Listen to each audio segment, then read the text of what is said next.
ಎಲ್ಲರಿಗೂ ನಮಸ್ಕಾರ. ಶುಭ ಜ್ಯೋತಿಷ್ಯ ಯೂಟ್ಯೂಬ್ ಚಾನಲ್ಗೆ ಸ್ವಾಗತ. ಈ ಧನಸ್ಸು ರಾಶಿಯವರ ಜೂನ್ ತಿಂಗಳ 2026ನೇ ವರ್ಷದ ಮಾಸ ಭವಿಷ್ಯ ಹೇಗಿದೆ? ಈ ಧನಸ್ಸು ರಾಶಿಯವರಿಗೆ ಜೂನ್ ತಿಂಗಳು 2026ನೇ ವರ್ಷದಲ್ಲಿ ಗ್ರಹಗಳ ಬದಲಾವಣೆಗಳ ಪ್ರಭಾವ ಹೇಗಿರುತ್ತೆ? ಈ ಧನಸ್ಸು ರಾಶಿಯವರ ಶುಭ ಫಲಗಳೇನು, ಅಶುಭ ಫಲಗಳೇನು, ಆ ಅಶುಭ ಫಲಗಳಿಗೆ ಪರಿಹಾರಗಳೇನು ಎಂಬುದರ ಬಗ್ಗೆ ಈ ವಿಡಿಯೋದಲ್ಲಿ ನಾನು ನಿಮಗೆ ತಿಳಿಸ್ತಾ ಹೋಗ್ತೀನಿ, ಬನ್ನಿ.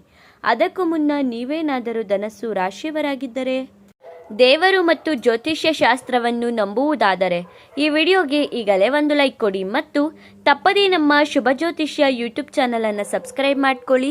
ಹಾಗೆ ಈ ವಿಡಿಯೋನ ಎಲ್ಲರಿಗೂ ಕೂಡ ಶೇರ್ ಮಾಡಿ.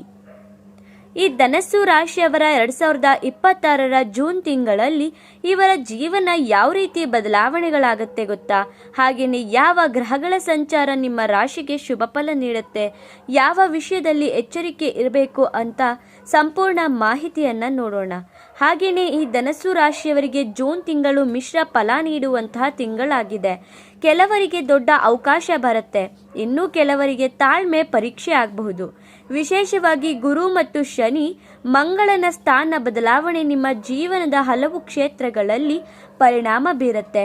ಇನ್ನು ಗ್ರಹಗಳ ಬದಲಾವಣೆ ವಿಶೇಷತೆ ಬಗ್ಗೆ ನೋಡೋದಾದ್ರೆ, ಈ ತಿಂಗಳಲ್ಲಿ ಗುರುಗ್ರಹದ ಅನುಗ್ರಹ ನಿಮಗೆ ಭಾಗಶಃ ಸಿಗುತ್ತೆ. ಹಳೆಯ ಸಮಸ್ಯೆಗಳಿಗೆ ಪರಿಹಾರ ಸಿಗುವ ಸಾಧ್ಯತೆ ಇದೆ.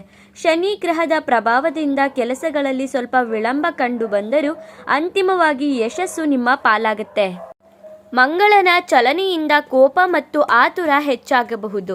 ಆದ್ದರಿಂದ ಮಾತಿನ ಮೇಲೆ ನಿಯಂತ್ರಣ ಬಹಳಾನೇ ಮುಖ್ಯವಾಗಿರುತ್ತೆ. ಉದ್ಯೋಗ ಮತ್ತು ವ್ಯವಹಾರದ ಬಗ್ಗೆ ನೋಡೋದಾದರೆ, ಉದ್ಯೋಗದಲ್ಲಿ ಧನಸ್ಸು ರಾಶಿಯವರಿಗೆ ಈ ತಿಂಗಳು ಹೊಸ ಜವಾಬ್ದಾರಿ ಬರುತ್ತೆ. ಆಫೀಸ್ನಲ್ಲಿ ನಿಮ್ಮ ಕೆಲಸವನ್ನು ಮೆಚ್ಚುವವರು ಹೆಚ್ಚಾಗ್ತಾರೆ. ಮೇಲಾಧಿಕಾರಿಗಳ ಗಮನ ನಿಮ್ಮ ಕಡೆ ಬರುತ್ತೆ. ಹೊಸ ಉದ್ಯೋಗ ಹುಡುಕುತ್ತಿರುವವರಿಗೆ ಜೂನ್ 2ನೇ ಭಾಗದಲ್ಲಿ ಶುಭ ಸುದ್ದಿ ಸಿಗುವ ಸಾಧ್ಯತೆ ಇದೆ. ವ್ಯವಹಾರ ಮಾಡುವವರಿಗೆ ಹೊಸ ಒಪ್ಪಂದಗಳು, ಹೊಸ ಗ್ರಾಹಕರು ಸಿಗಬಹುದು. ಆದರೆ ಪಾಲುದಾರಿಕೆಯಲ್ಲಿ ಸ್ವಲ್ಪ ಎಚ್ಚರಿಕೆಯ ಅಗತ್ಯ ಇರುತ್ತೆ. ಯಾರನ್ನು ಕೂಡ ಅತಿಯಾಗಿ ನಂಬಬೇಡಿ. ಹಣಕಾಸಿನ ಸ್ಥಿತಿ ಬಗ್ಗೆ ನೋಡೋದಾದರೆ, ಈ ತಿಂಗಳಲ್ಲಿ ಹಣದ ಹರಿವು ಸಾಮಾನ್ಯವಾಗಿರುತ್ತೆ.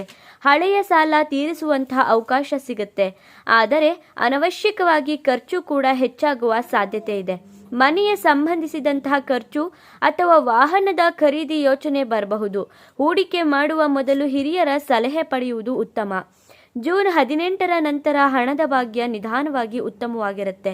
ಕುಟುಂಬ ಮತ್ತು ದಾಂಪತ್ಯದ ಜೀವನದ ಬಗ್ಗೆ ನೋಡೋದಾದರೆ, ಕುಟುಂಬದಲ್ಲಿ ಕೆಲವು ಸಣ್ಣ ಭಿನ್ನಾಭಿಪ್ರಾಯಗಳು ಕಾಣಬಹುದು. ಆದರೆ ನಿಮ್ಮ ಸಹನೆಯಿಂದ ಸಮಸ್ಯೆಗಳು ಬೇಗ ಪರಿಹಾರವಾಗುತ್ತೆ. ದಾಂಪತ್ಯ ಜೀವನದಲ್ಲಿ ಸಂಗಾತಿಯೊಂದಿಗೆ ಹೆಚ್ಚು ಸಮಯ ಕಳೆಯಲು ಪ್ರಯತ್ನಿಸಬೇಕಾಗತ್ತೆ. ಹಳೆಯ ವಿಷಯಗಳನ್ನು ಮತ್ತೆ ಮಾತನಾಡುವುದು ಸಮಸ್ಯೆ ಹೆಚ್ಚಿಸಬಹುದು. ಮನೆಯ ಹಿರಿಯರಿಂದ ಒಳ್ಳೆಯ ಮಾರ್ಗದರ್ಶನ ಸಿಗುತ್ತೆ. ಪ್ರೇಮ ಜೀವನದ ಬಗ್ಗೆ ನೋಡೋದಾದ್ರೆ, ಪ್ರೇಮ ಸಂಬಂಧದಲ್ಲಿರುವವರಿಗೆ ಈ ತಿಂಗಳು ಭಾವನಾತ್ಮಕ ಕ್ಷಣಗಳು ಹೆಚ್ಚು ಕಾಡಬಹುದು. ಹಾಗೆಯೇ ಕೆಲವರು ತಮ್ಮ ಪ್ರೀತಿಯನ್ನು ಮನೆಯವರಿಗೆ ತಿಳಿಸುವ ಸಾಧ್ಯತೆ ಇದೆ. ಸಿಂಗಲ್ ಆಗಿರುವವರಿಗೆ ಹೊಸ ಪರಿಚಯ ಶುರುವಾಗುವ ಯೋಗ ಇದೆ. ಆದರೆ ಆತುರದಲ್ಲಿ ಯಾವುದೇ ನಿರ್ಧಾರನ ತೆಗೆದುಕೊಳ್ಬೇಡಿ. ಇನ್ನು ವಿದ್ಯಾರ್ಥಿಗಳಿಗೆ ವಿದ್ಯಾಭ್ಯಾಸದ ಬಗ್ಗೆ ನೋಡೋದಾದರೆ, ವಿದ್ಯಾರ್ಥಿಗಳಿಗೆ ಈ ತಿಂಗಳು ಶ್ರಮಕ್ಕೆ ತಕ್ಕ ಪ್ರತಿಫಲ ಸಿಗುತ್ತೆ. ಪರೀಕ್ಷೆ ಅಥವಾ ಸ್ಪರ್ಧಾತ್ಮಕ ಪರೀಕ್ಷೆಗಳಿಗೆ ತಯಾರಿ ಮಾಡುತ್ತಿರುವವರು ಒಳ್ಳೆಯ ಸಮಯ ಅಂತ ಹೇಳಿದರೆ ತಪ್ಪಾಗಲ್ಲ. ಗಮನ ಚಂಚಲವಾಗುವ ಸಾಧ್ಯತೆ ಇರುವುದರಿಂದ ಮೊಬೈಲ್ ಮತ್ತು ಸೋಷಿಯಲ್ ಮೀಡಿಯಾದಿಂದ ಸ್ವಲ್ಪ ದೂರ ಇರುವುದು ಉತ್ತಮ. ಆರೋಗ್ಯದ ಬಗ್ಗೆ ನೋಡೋದಾದರೆ, ಆರೋಗ್ಯದ ವಿಷಯದಲ್ಲಿ ನಿರ್ಲಕ್ಷ್ಯ ಮಾಡಬೇಡಿ. ಜೀರ್ಣಕ್ರಿಯೆ ಸಮಸ್ಯೆ, ಬೆನ್ನು ನೋವು ಅಥವಾ ನಿದ್ರಾಹೀನತೆ ಕಾಣಬಹುದು. ಸರಿಯಾದ ಸಮಯಕ್ಕೆ ಊಟ ಮತ್ತು ವಿಶ್ರಾಂತಿ ಬಹಳನೇ ಮುಖ್ಯವಾಗಿರುತ್ತೆ. ಧ್ಯಾನ ಅಥವಾ ಯೋಗ ಮಾಡಿದರೆ ಮನಸ್ಸಿಗೆ ಶಾಂತಿ ಸಿಗುತ್ತೆ. ಹಾಗೆಯೇ ಮಹಿಳೆಯರು, ಈ ಧನಸ್ಸು ರಾಶಿಯ ಮಹಿಳೆಯರಿಗೆ ಈ ತಿಂಗಳು ಕುಟುಂಬದ ಜವಾಬ್ದಾರಿಗಳು ಹೆಚ್ಚಾಗಬಹುದು. ಆದರೆ ನಿಮ್ಮ ನಿರ್ಧಾರಗಳಿಗೆ ಮನೆಯವರ ಬೆಂಬಲ ಸಿಗುತ್ತೆ. ಕೆಲವರಿಗೆ ಹೊಸ ಕೆಲಸ ಅಥವಾ ಹೊಸ ಅವಕಾಶ ಸಿಗುವ ಸಾಧ್ಯತೆ ಇದೆ. ಶುಭ ದಿನಗಳು ಮತ್ತು ಅದೃಷ್ಟದ ದಿನಗಳ ಬಗ್ಗೆ ನೋಡೋದಾದರೆ, ಈ ತಿಂಗಳಲ್ಲಿ 5, 9, 18 ಮತ್ತು 27ನೇ ತಾರೀಕು ನಿಮಗೆ ಶುಭಕರವಾಗಿರುತ್ತೆ. ಗುರುವಾರ ಮತ್ತು ಭಾನುವಾರ ಮುಖ್ಯ ಕೆಲಸಗಳನ್ನು ಆರಂಭಿಸುವುದು ಉತ್ತಮ ದಿನಗಳಾಗಿರುತ್ತೆ. ಹಳದಿ ಮತ್ತು ಕಿತ್ತಳೆ ಬಣ್ಣ ನಿಮ್ಮ ಅದೃಷ್ಟ ತರಬಹುದು. ಹಾಗೆಯೇ ಏನೇನು ಪರಿಹಾರ ಮಾಡ್ಕೊಬೇಕು ಅಂತ ನೋಡೋದಾದರೆ, ಪ್ರತಿ ಗುರುವಾರ ವಿಷ್ಣು ದೇವರಿಗೆ ಪೂಜೆ ಮಾಡಿ ಹಳದಿ ಹೂವನ್ನು ಅರ್ಪಿಸಬೇಕಾಗತ್ತೆ.